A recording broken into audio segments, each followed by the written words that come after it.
bàbá wa Àìkè Dáìró kọ́lọ́n Elédùmarè kó délẹ̀ fún wọn. Ó ní ṣe rere fún mi bàbá o, ṣe rere fún mi, ṣe rere fún mi Èdùmàrè, ṣe rere fún mi, láyé mo wá kẹ́mi má pòfo, ṣe rere fún mi.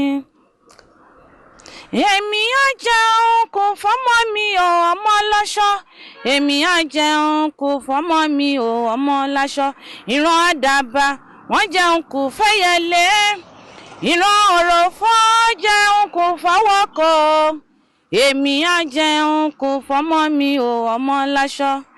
Aráyé ẹ bá mi wí káyé mi ò kalẹ̀, aráyé ẹ gbé mi ga gòkè àgbà.